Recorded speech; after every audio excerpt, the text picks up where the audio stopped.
The how's every Oh, I meant to tell you to do that. Yeah. How's everybody doing today? Is everyone from like all over the place? You can put it in chat. Are most of you from Memphis? Are you from different places? Where is everyone from? Maryland, Memphis, Olive Branch. Yeah, that's kind of Memphis. Yeah. My sister lives in Olive Branch. Horn Lake. Yeah. It's South Memphis. So I say about those areas in Mississippi. That's South Memphis. Okay.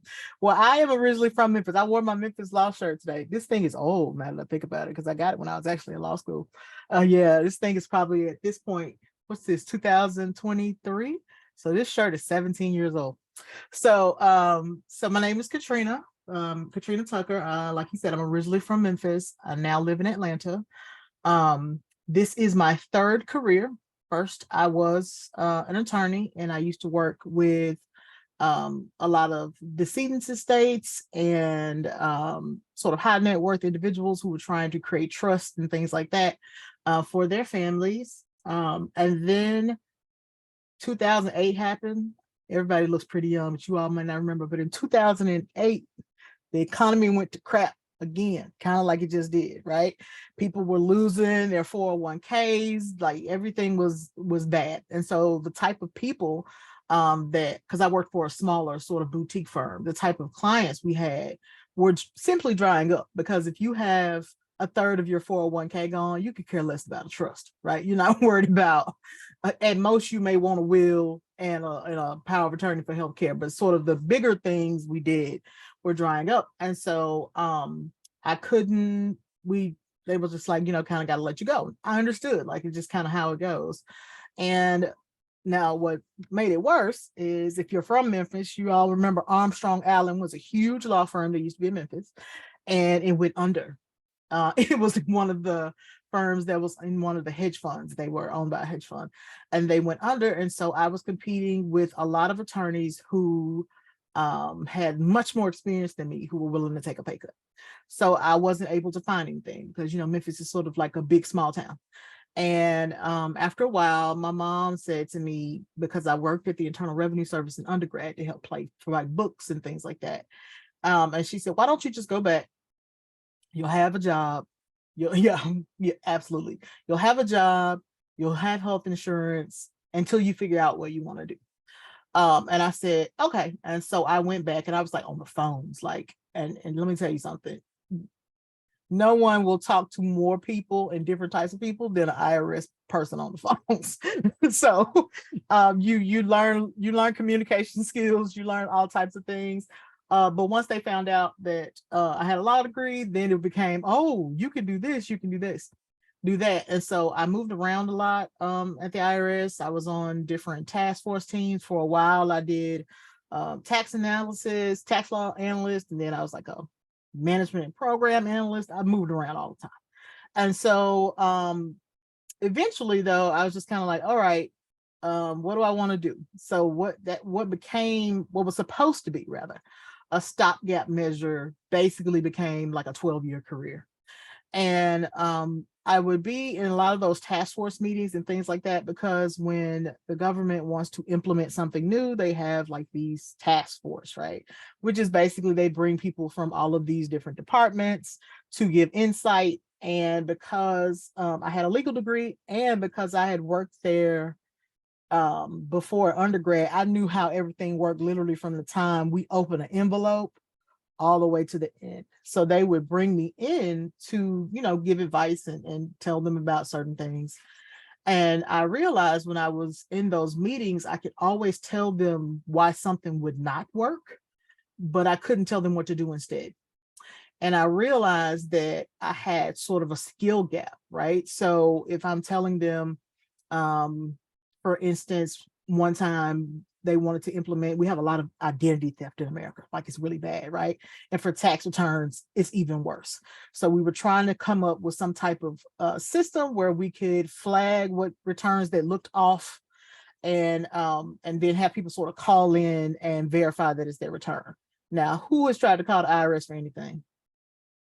It takes forever. If you get through, right? If you even get through, it takes forever, right?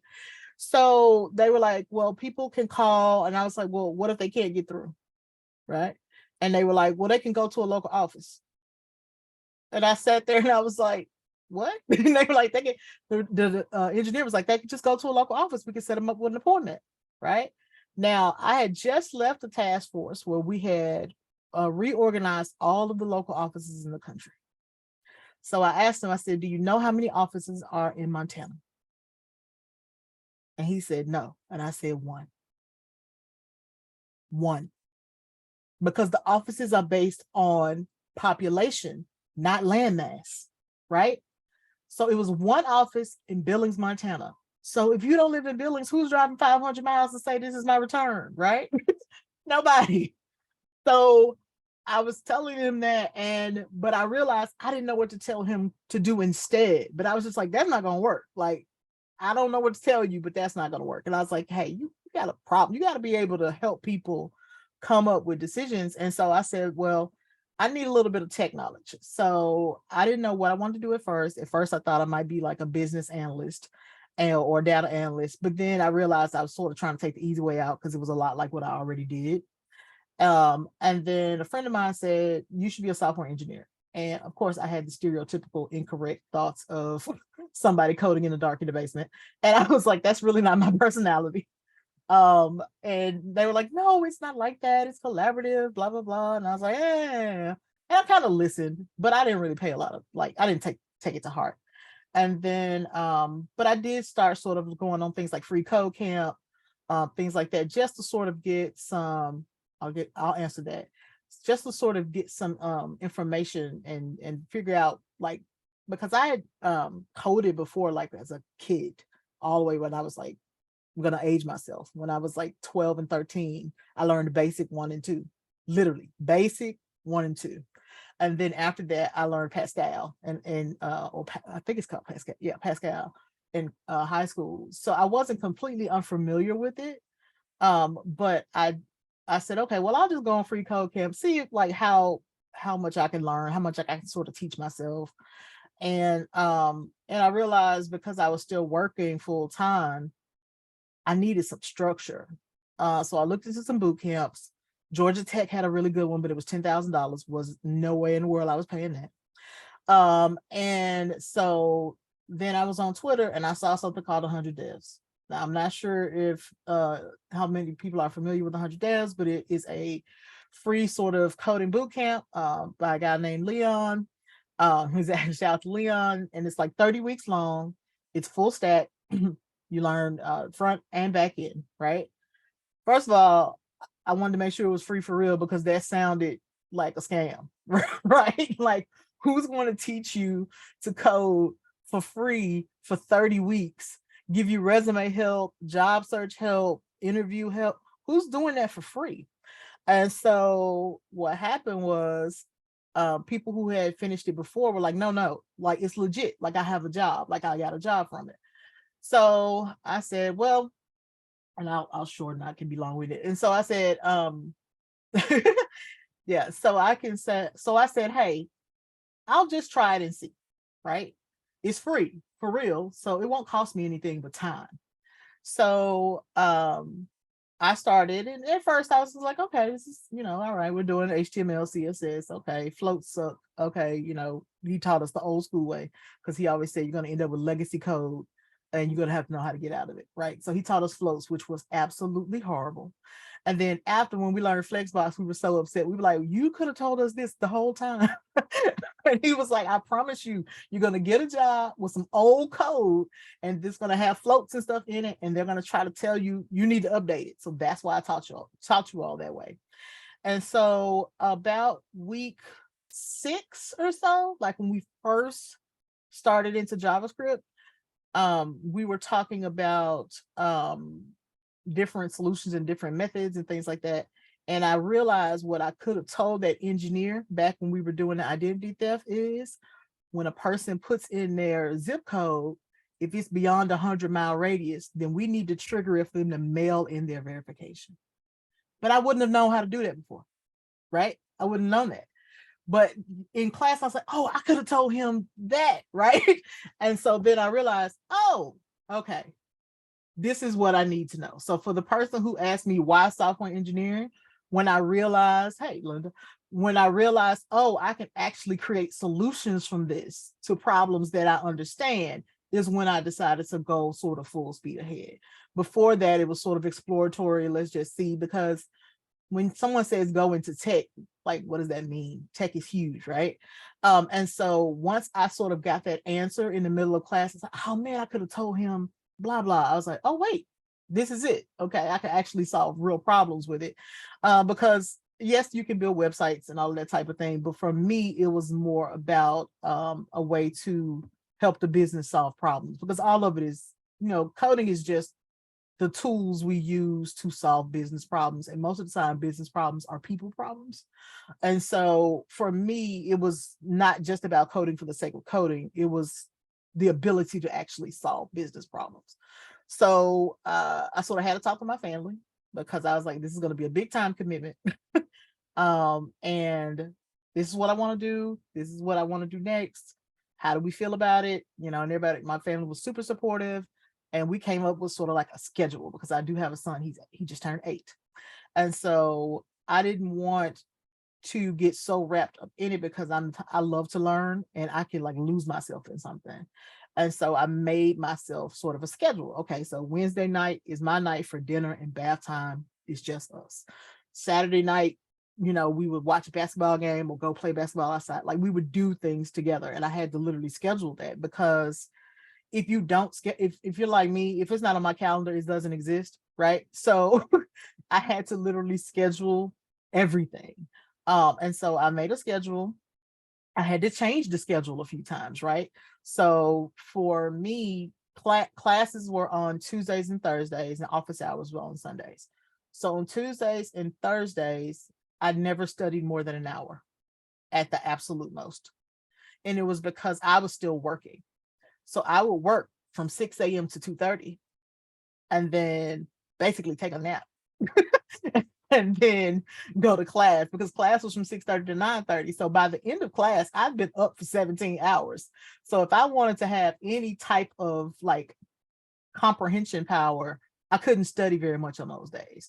So so I had to change like my study schedule around. And then eventually I just said, okay, look, these people, there were certain people who were either like, young and didn't have responsibilities, or people who had a lot of free time, who had unfortunately been like laid off. And I had to stop comparing myself to their progress. That was the biggest thing I had to do. Stop comparing myself to their progress. I have a kid, I have a partner, I work every day.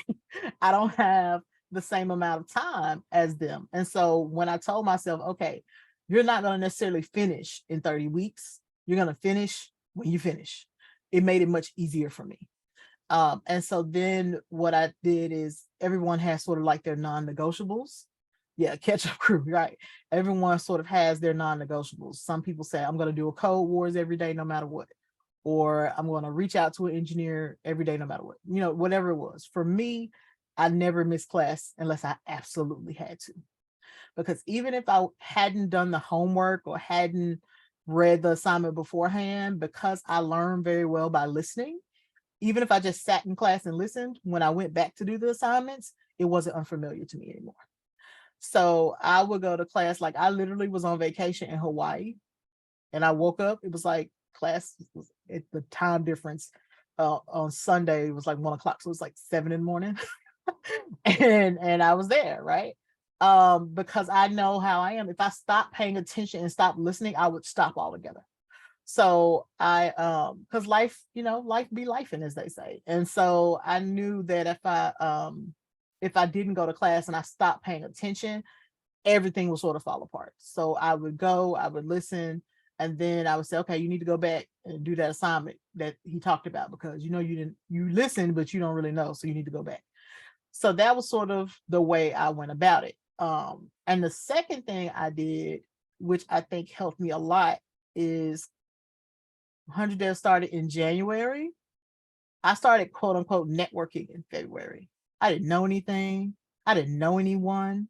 I didn't know anything about anything. But basically, I was entering a new field, right? So the best way is to just talk to people and ask them questions. I didn't ask any, it wasn't me saying, oh, I want a job when this is done. It wasn't anything. It literally was me saying, hey, what do you do? Tell me a little bit about how you got here, because there's so many different types of software engineers. So when you just say you want to be a software engineer, I mean, what does that mean? You could be a cloud engineer, you could be a site reliability engineer, you can be in DevOps, DevRel. Like, it was so many different things. I didn't know what it was. So I literally talked to anyone who was willing to give me time to talk. Like, anybody who would give me 15 to 30 minutes, I would talk to them. I talked to people who were quality assurance engineers. I talked to a quality assurance engineer in Slovenia. Was I moving to Slovenia? No, but I just wanted to know what he did, right? And so a lot of it was me just finding out about the industry itself, the different things I could do, the different ways people came to their jobs, because some people were very traditional in that they had a computer science degree. And then after that, you know, they had an internship and went on to work wherever they worked. I was not like that, right? So eventually, after I started talking to people a lot, I started tailoring who I wanted to talk to more. So then I reached out to Lawrence, because Lawrence was a person who transitioned later in life. He had a whole like career before, like me. So I was like, okay, I want to talk to him because I want to ask him how he did it, because that's kind of where I am. So that's how I met him. And I am not afraid to ask people for time. I'm pretty sure I just like, when your DMs is like, hey, this is my name, this is what my background is, if you got some time to talk, I would love it. Like, and that was sort of it.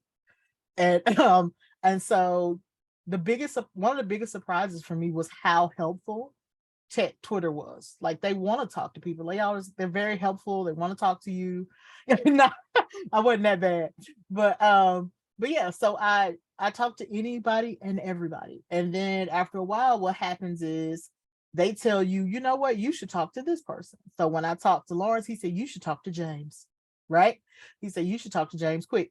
I talked to somebody else who said, hey, you should talk to this person, right? So and I talk to so many people that I may have a problem with a code wars, or hey, how do you get around dealing with XYZ or whatever it is. I had an entire village of people that I could ask questions of, and it wasn't always technical questions. Sometimes it was just questions about how to navigate things, especially when everybody started getting laid off, right? Because when I first started 100 Devs is when the market was still pretty hot, right? And you were getting people who were, as soon as you started LinkedIn, you get like recruiters and things like that. And that stuff stopped when people started getting laid off. So then my question was, okay, so what do I do? Right? So what do I do now? Now, for me, it didn't bother me as much because, like I said, back in 2008, I've gone through this before, so I didn't freak out. And thankfully, I had a job. It wasn't like I was without a job. So I didn't, freak out as much, but I knew that meant it was going to take more legwork than it did before. And it's hard, and it's a lot of work. And people, I always tell people it's doable, but it's not easy. And so I just kept working. And then I started in, I got some notes to make sure I'm telling y'all everything. Okay, so then I had an interview with a job I really, really, really, really wanted. It was like about July, right? And I go in the interview and I think, oh man, I did pretty good. I did not. Okay, I did not at all. I blew that interview. And what I learned is I didn't know how tech interviews went, right? When they give you that first problem, that's not the end, right? So I solved the problem, but I took the whole damn time. Like, I took the whole 45 minutes. That is not the way you have to do it, right? So I didn't realize, hey, that was part 1 of 3. You need to get faster. Like, you cannot take 45 minutes for the problem. But that's because I literally didn't know the structure. Like, you study data structures and algorithms, you study all this stuff, but you don't know literally, like, okay, it's 45 minutes. It's probably at least 3 parts. You need to be done with the first part in 15 minutes, right? Even if you have to brute force it and then optimize later, you need to be done in about 15 minutes, 15 to 20 minutes, right? Because they often have 2 and 3 parts. So I was like, okay, I'm not ready. What do I need to do? And so I said, okay, but the interview showed me a couple of things. I needed to drill myself on syntax, because even though when you're on when you are at your job, you can look up syntax. When you are on a time crunch, you don't have time to do that. So you don't have time to look up what a for loop is like. You don't have time to look up what the arrow loop. You have to know basic things in syntax that you think you're going to use a lot. So I had to drill myself on that. I had to do some mock interviews, which is when I joined a group called Brilliant Black Minds, because I was like, okay, you're not going to go in there and embarrass yourself again thinking you did well and you did terrible, right? So I did lots of mock interviews. I had a study group. It was about 5 or 6 of us girls, and we would get together about 4 times a week in the morning, and we would go through a problem and we would time ourselves, right? And sometimes after 20 minutes, they'd be like, what do you got? And I'd be like, nothing. Right? Buckets. I have not anything. Right? And then we would go through them like sort of together. But I had to learn, it was just a different way of interviewing. I wasn't as concerned about the behavioral part of the interview. Because like I said, I communicate with people all day, every day of different walks of life. I wasn't concerned about that.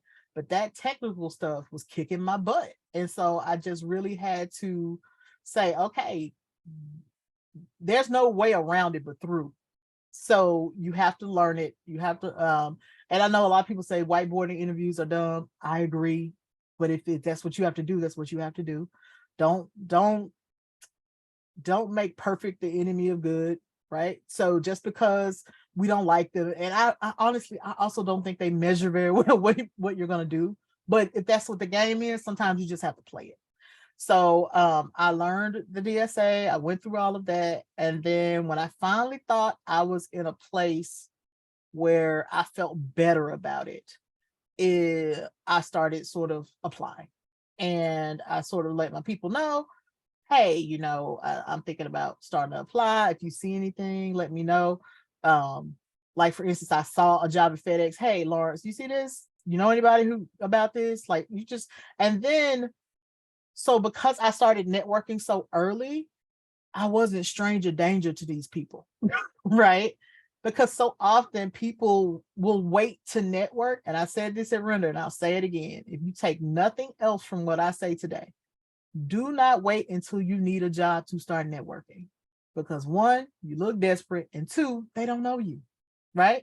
And nobody's going to vouch for somebody that have no idea who you are, right? They're not going to go and say, oh, I have a friend, talk to the hiring manager about you if they don't know you. So by the time I was ready to like really start interviewing, like I said, I had a whole village of people that I could talk to.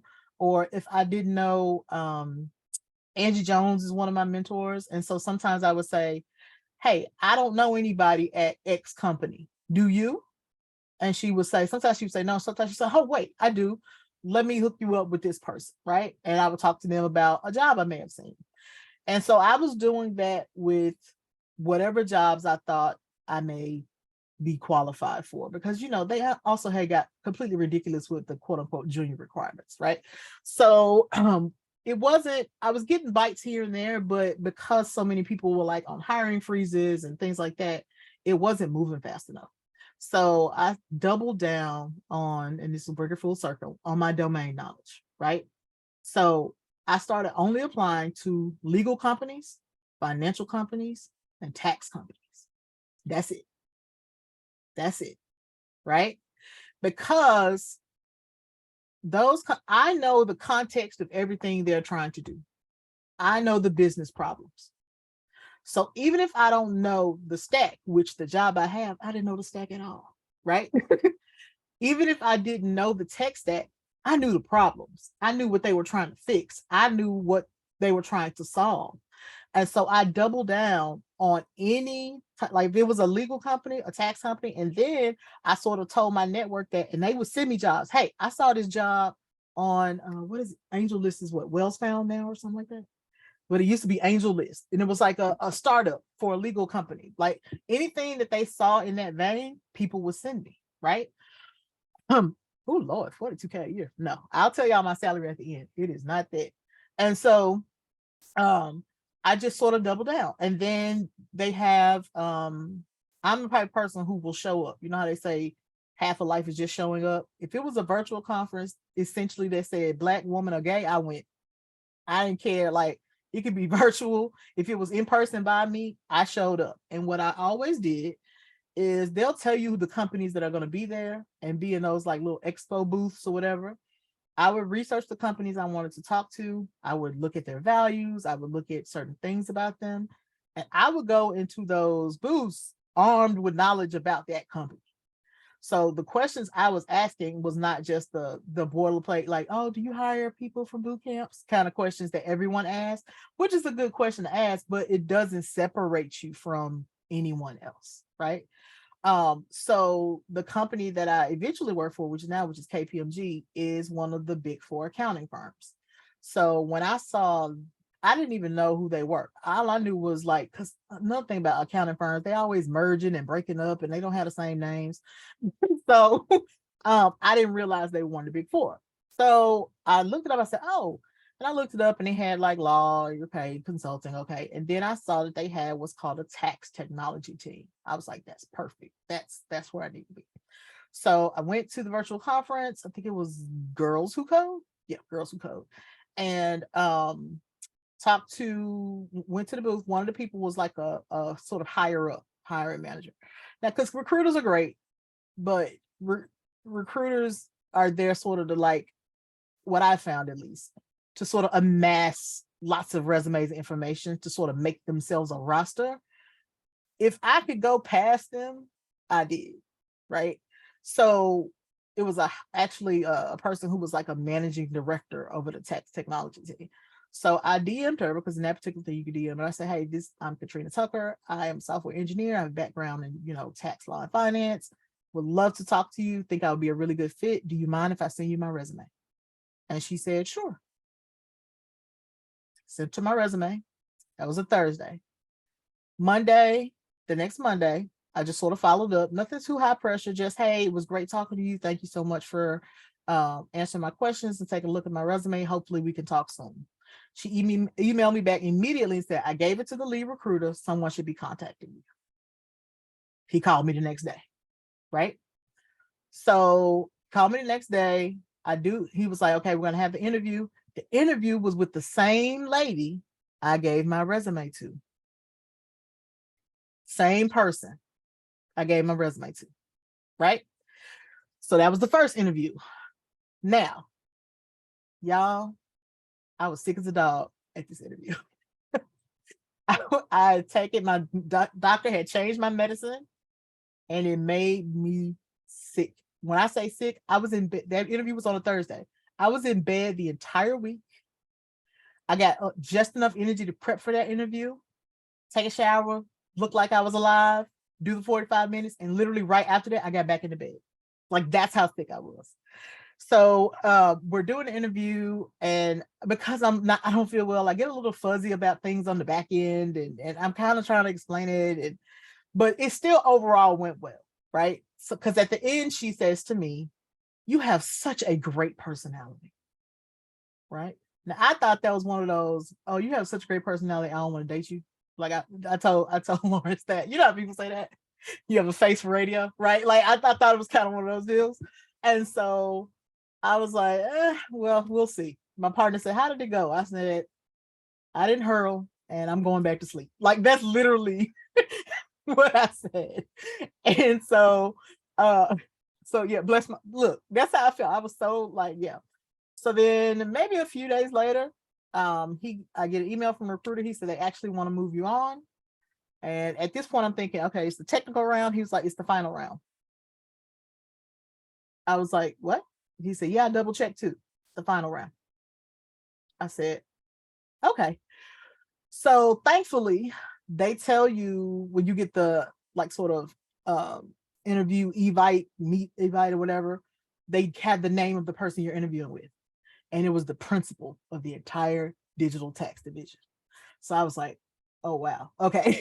So I said, all right, you got this. So I started doing recognizance, as I call it, right? So I looked him up. I saw how long he had been there. I tried to find anything about him. I found an interview he did with a Microsoft engineer when they built the digital platform, and I watched it. And I watched it for two reasons. One, I'm the type of person, if I hear someone's voice, even if I wasn't talking to them, the next time I talk to them, they're not a stranger anymore. They don't feel like a stranger. And two, if you want to set yourself out, ask them something about business.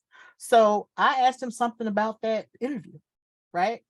And I talked to Leon too, because Leon helped us with like interview prep, and he said, hey, if it's a principal, they're not going to get into the minutia of code.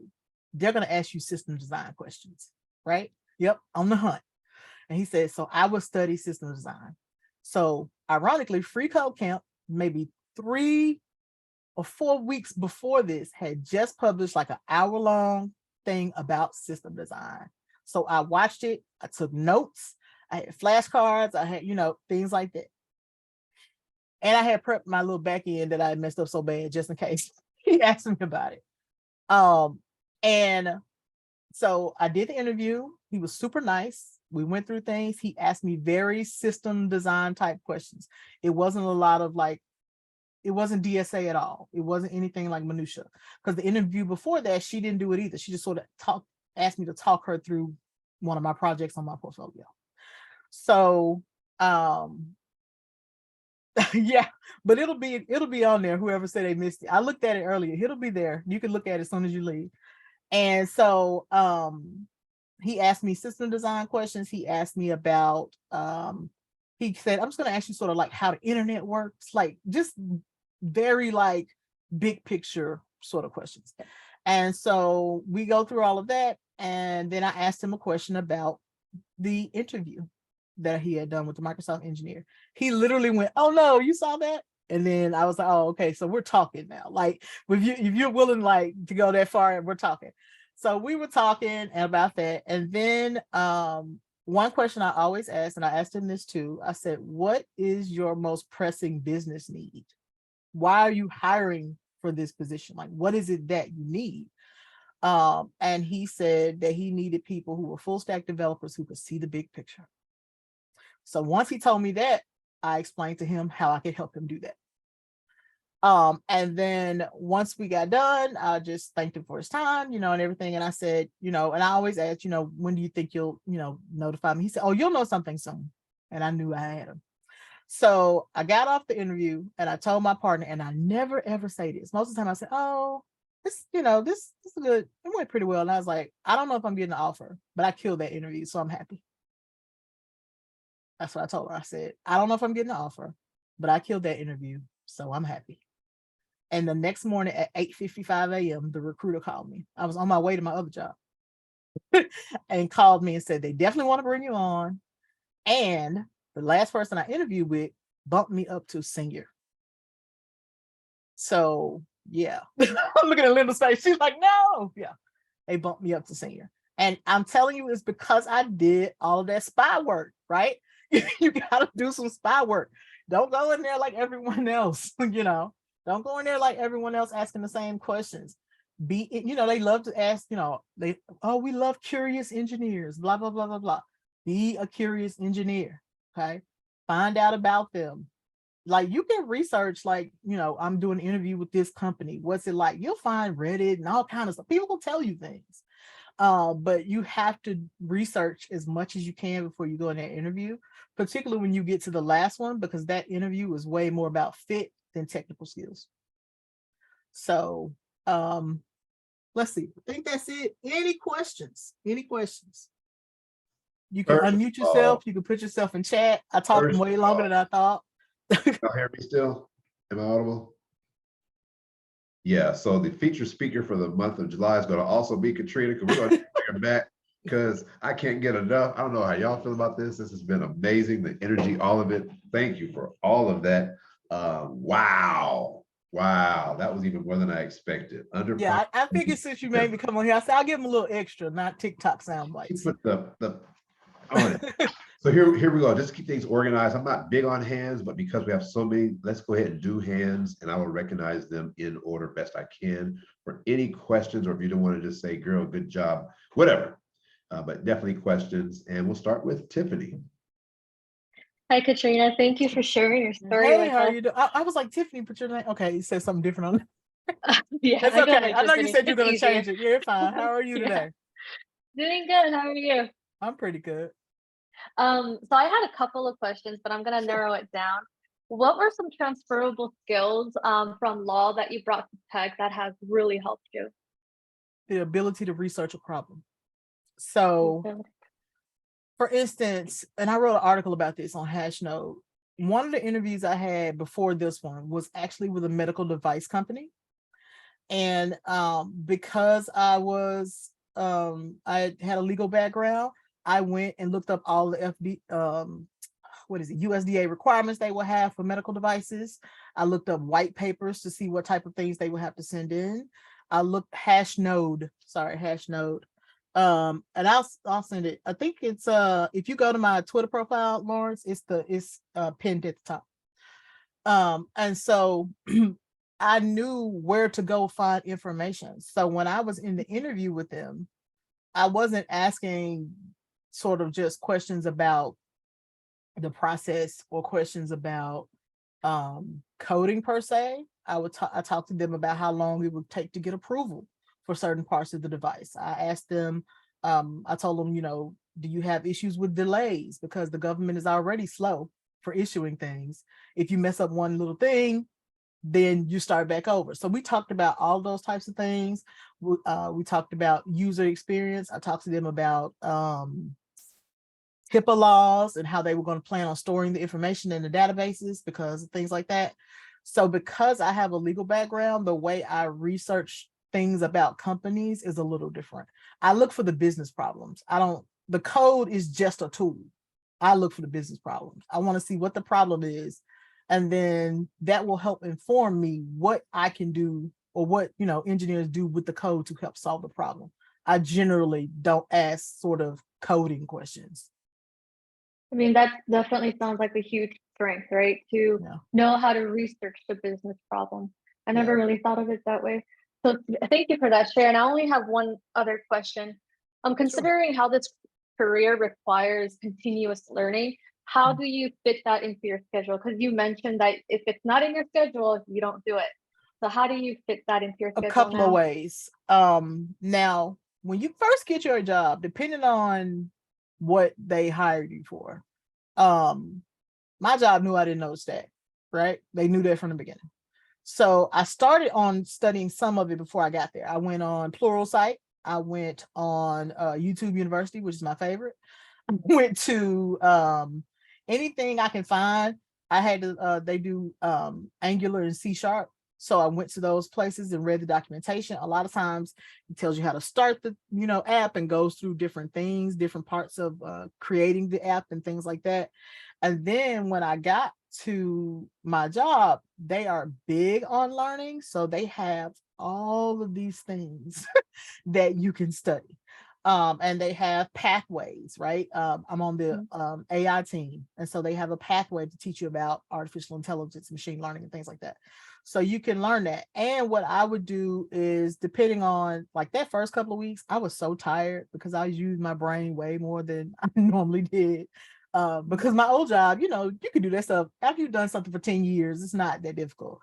But I was tired. But then after that, I would pick a couple of days a week to just go to those Pluralsights or go to YouTube and sort of brush up on it. And as you learn what your job is, you'll figure out, okay, I need to learn about this. One thing I would do in stand-ups, because they talk about so much stuff, you have no idea what they're talking about.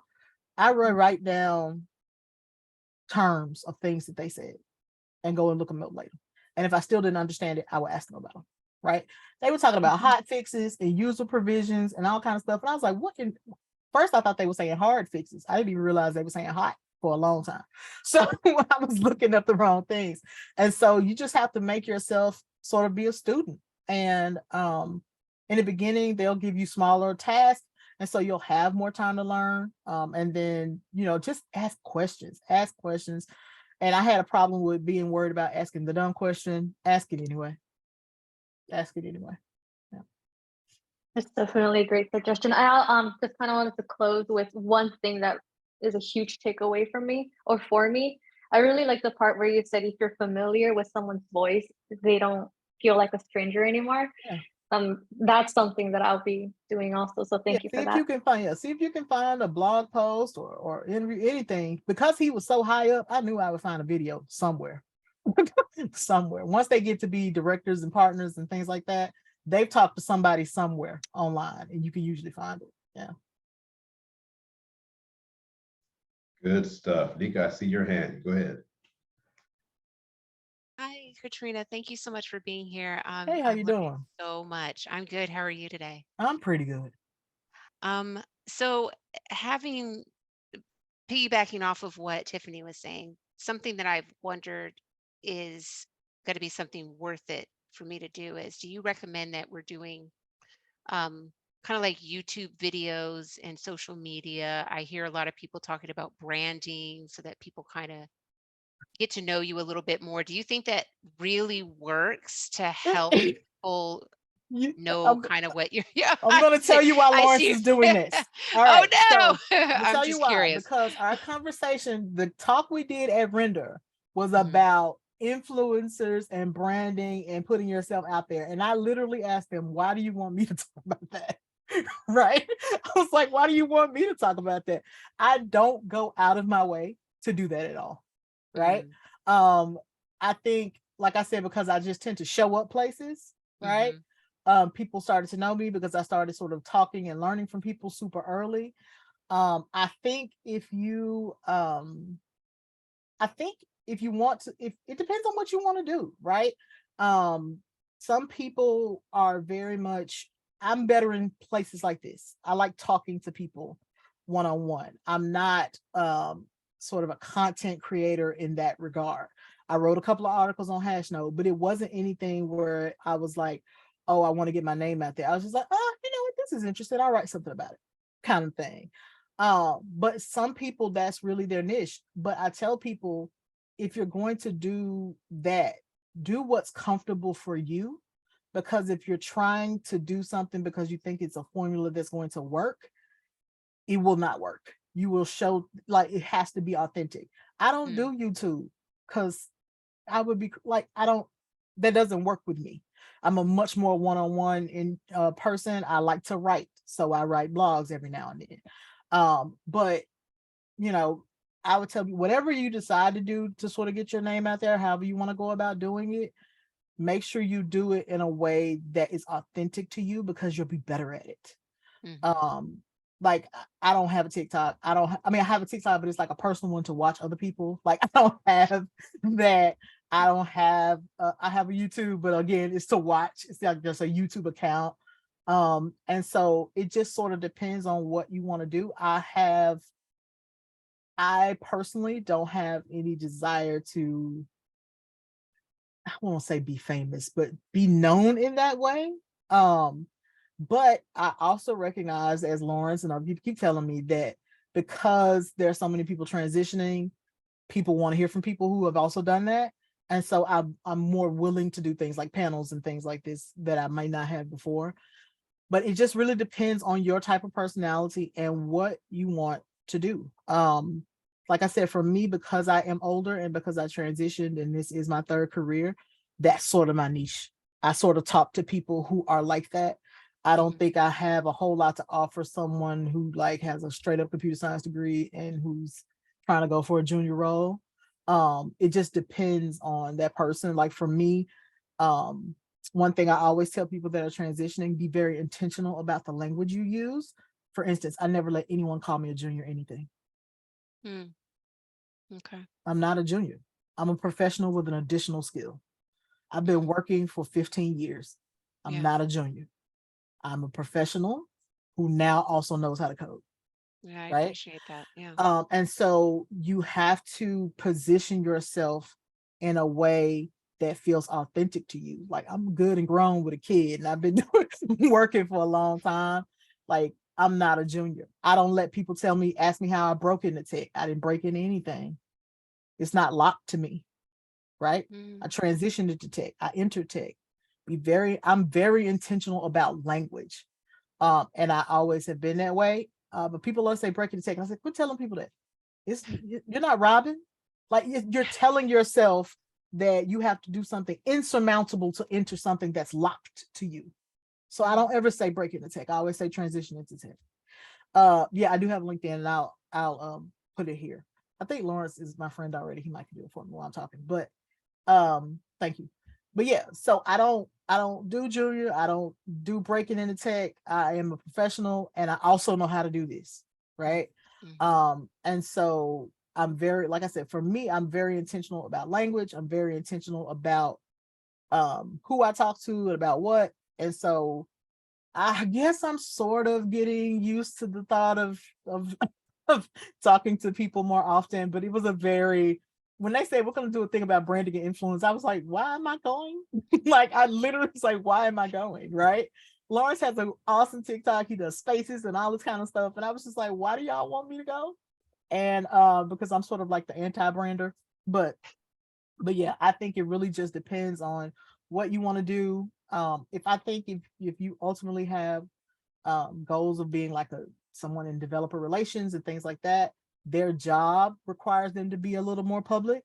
So you may want to do that, but even with that, you still have to get your coding chops first because you have to be able to explain technologies. But it really just depends on the person. I'm not a YouTuber type I'm weird about being on camera filmed like that.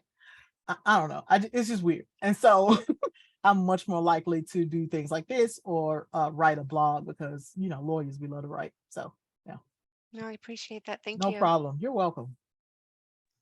Got a question from Eric Burden, one of our awesome volunteers with Code Connector. Jump in there, Eric.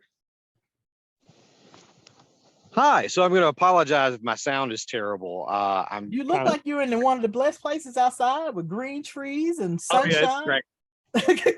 And I was going to stay quiet, but then you said something that I absolutely loved, which was I am a professional who also writes code. Yeah.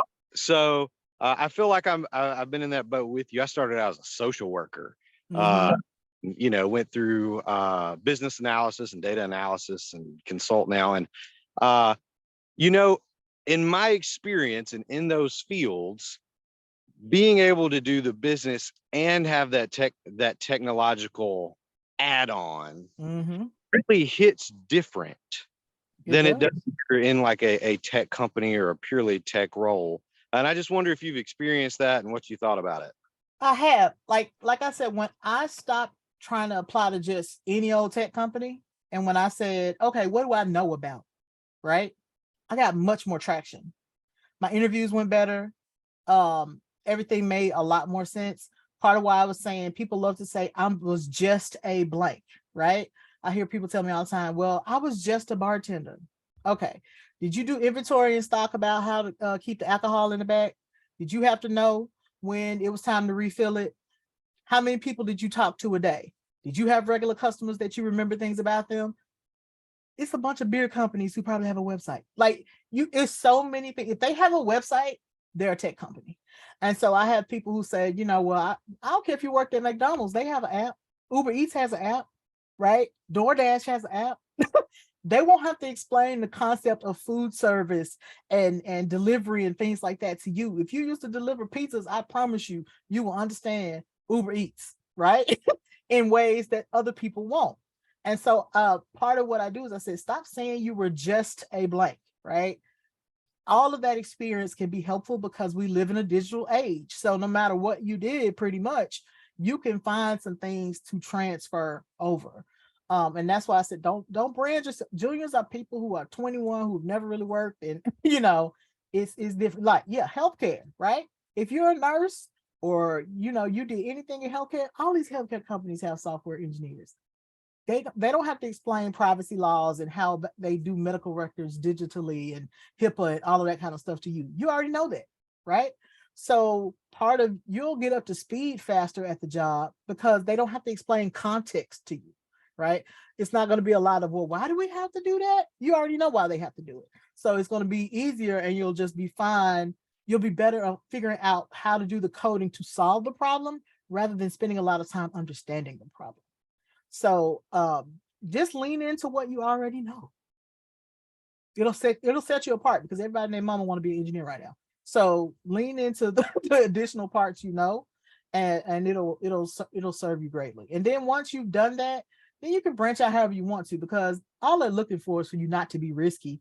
And so once you have an engineering job for about a year or two, you don't have to do that as much. But when you're trying to first get in there, leverage any type of experience that you have and look for companies that, have that domain knowledge that you already know.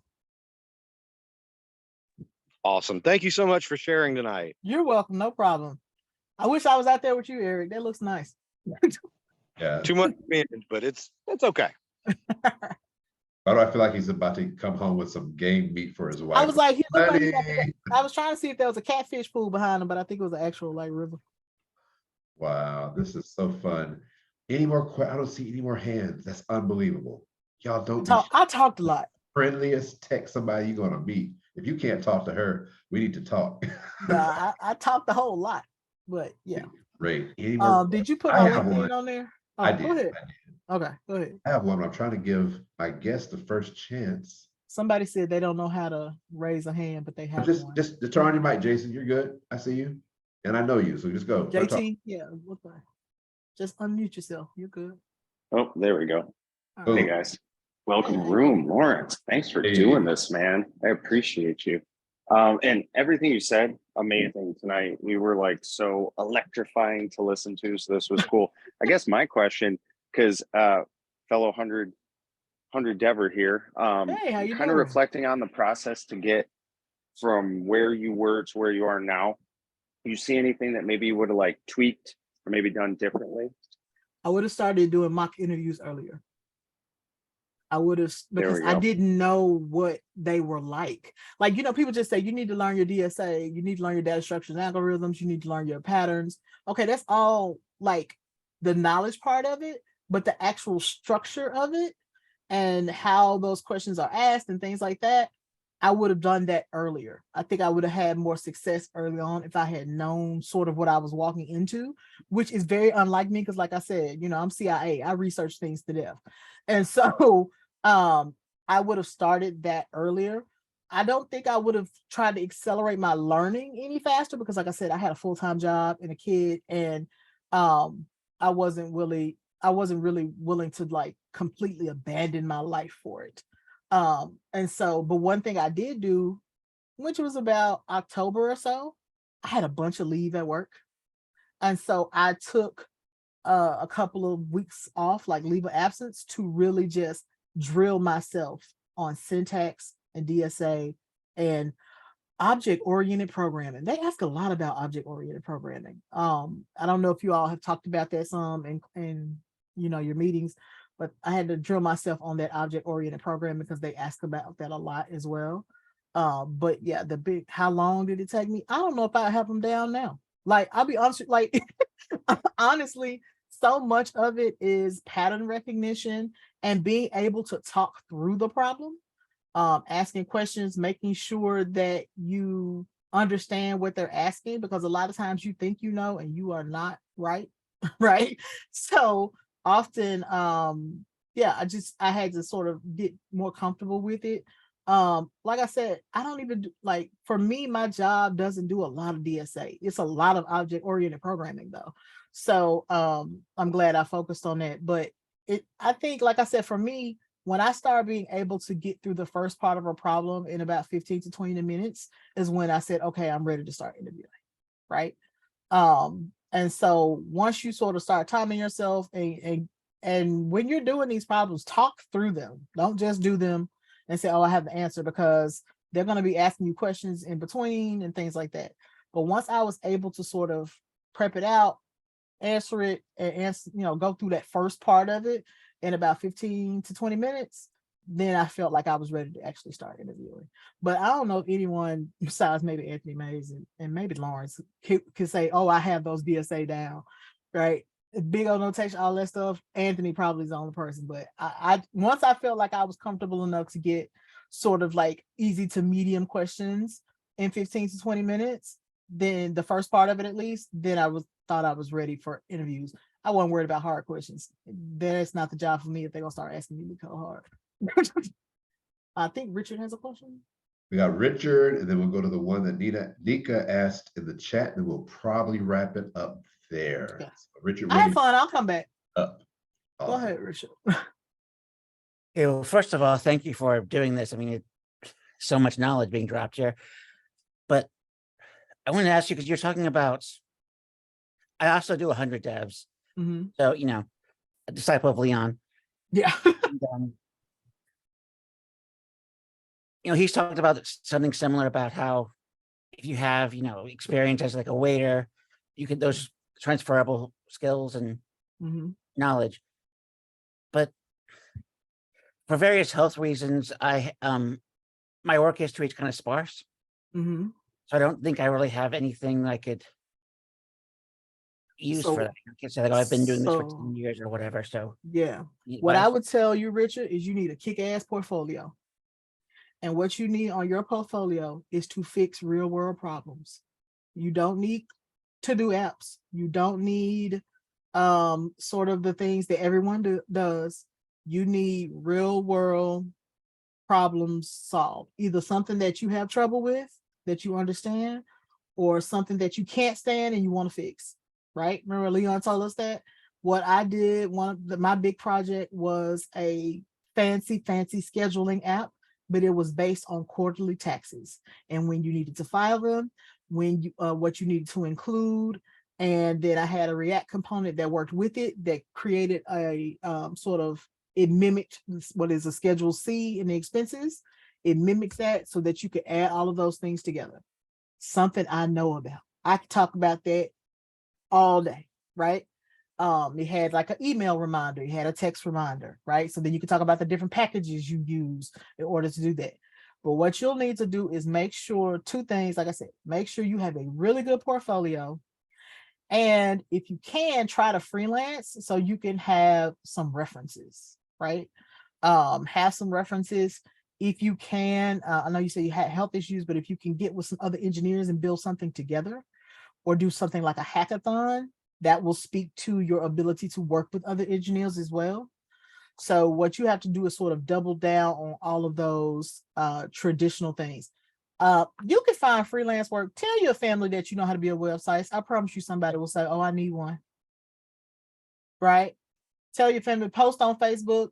I'm gonna tell you a gold mine. Instagram stores, right? Instagram stores, everybody does nails, does hair, sells t-shirts, all this kind of stuff. And they all have that crappy boilerplate Facebook website and it's bad, right? So reach out to those people, show them, hey, I can do this type of website for you. I can do that. And it doesn't even have to be as complicated as the things you learn, right? It could be Wix or it could be WordPress. It could be whatever. But if you start working with those people and then you can put those things on your portfolio as well, right? The real clients, once you get permission to do that, then that's the way. But for me, Instagram was like a gold mine. I had like a nail shop lady. I had a somebody who made like t-shirts, and then you could do a couple of things, right? So you could do the website, but a quick thing you can do, and then you can say you help them with search engine optimization, is make them a link tree. That takes 30 minutes, right? A link tree that has their email address, a link tree that goes to their Instagram, a link tree that goes to their booking site. And you're just linking links to it, right? But you've helped them with their search engine optimization because now they're sort of a one-stop shop somewhere. There's so many ways you can do things. And so for me, like I said, Instagram people, because they, like I said, they all have those terrible Facebook boilerplate sites. I would do like a combo of a link tree and a website. I would do link tree first, which would give me a little money and then give me time to do their website, right? So it's so many ways. Yep, churches. Yeah, churches have terrible websites, right? Churches have bad websites. If you go to your local Chinese restaurant, you're like, why can't I ever order online? Don't you need a website? I did a website for my housekeeper. Like I do websites for whoever, right? And because I had a job, I didn't have to charge, especially when I was first learning, I didn't charge a whole lot, but there's so many ways to get it. But I promise you, if you put on Facebook that you're learning and you know how to do a website and you put a sample on there, somebody's cousin, aunt will say, wait a minute, I heard that, Linda says she does websites. You said you need a website? Like it spreads because everybody and their mama want a website. Nice. Nika, do you want to turn your mic on and ask your question? And this will be the last question of the evening. We're going to honor our guest's time. We thank her so much. Nika? Yes, hi. I think she actually already answered it. It was about DSAs. I Oh think she yeah. already went through that. Okay. I mean, you just keep working on them. If I ever have to interview again, I probably have to start from scratch. They just are what they are. Well, thank you for being real about it. I Yeah. appreciate it. They just are what they are. There is let me see if I can find. There's a Hacker Moon site about patterns. Okay. Let's see. That I tell people that is really, really good. Here we go. Because after a while, after you do them so often, you will start noticing patterns, and that will Okay. help you get faster. Okay, thank you. So yeah, and they give you the basic 14 patterns, and they will also tell you sort of, oh, these are the type of DSA questions you will get that will help you, that will work with this pattern type of thing. So yeah. Oh, that's awesome. Yeah, I did a mock interview with Brilliant Black Minds Mhm. last week, and he started talking about Big O, and I was like, oh wait, Yeah, I big don't on think I'm ready notation. yet. Yeah, So yeah. what's funny is the very first one I did with Brilliant Black Minds, I aced it and I knew it was too easy. Mm, I literally told somebody, I did great. It's too easy. It's not gonna be like that.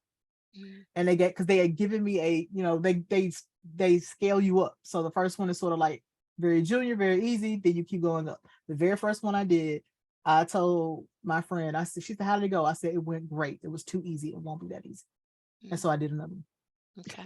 I knew it. I knew the big old notation. I got through all of it. I was like, that's not gonna be how it goes. So I did some more till Okay. because I wanted to be stumped and figure out how to work myself out of it. Oh, thank you. I appreciate No it. problem. Fantastic. We're going to do 3 things. It's going to take all of 5 minutes. We're out of here. I want to ask everyone on the sound of my voice, please turn on your mics for just a second. Just turn them on. Don't worry about if the dog's barking, if the kids are crazy. I don't care, because I want all of you to give the loudest round of applause you've ever given for my friend, Katrina Tucker. She goes by Tucker. What is it? What's her name? Tucker Tech 901. Tucker Tech 901. Don't forget the 901. 901 because I'm from Memphis. That's right. Second thing, we're going to take a quick snapshot. If you would like your image to be in our social media, hey, I was here with the Co-Connector people, just turn on your camera. If you don't, not a problem. It's not a problem. I'm going to turn off anybody who does not have the camera on. We're going to do a really, really quick photo in like 5 seconds. If I can find it on my launch pad. There it is, screenshot. So here we go. Smiling. Wait, where'd it go? I just lied. Where did it go? I just had it there. Oh my God. Lawrence. Screenshot. Lawrence, you are gotta be kidding me. It was just in front of my face. There it is. All right, cool. Here we go. So 3, 2, 1, capture. Gotcha. Nice. And JC, last thing, if you could drop the link to the Slack one more time down in the chat. If you all like this community, if this feels like the kind of technical you want to be around, come to our Slack, because we chat with each other every day. Now, I don't as much. JC has taken over that. He runs that part of the world. I just pop in, give him a high five, tell him thank you, and get out the way, because he's great at what he does. But we would love to have you on our Slack, interacting, asking questions of each other, working with each other, making friends, making tech friends, finding people you can work with on group projects, getting somebody to review your code, your LinkedIn, your resume, all that stuff. We do it for free because of awesome volunteers like Eric and JC and Nika and so many more. So that's all I have. Katrina, thank you once again. You're welcome. I'm about to go and eat and start back working because I have a demo due tomorrow. Yay. Oh, go. All right. Yeah. Have a great night. All right. Thank y'all so much.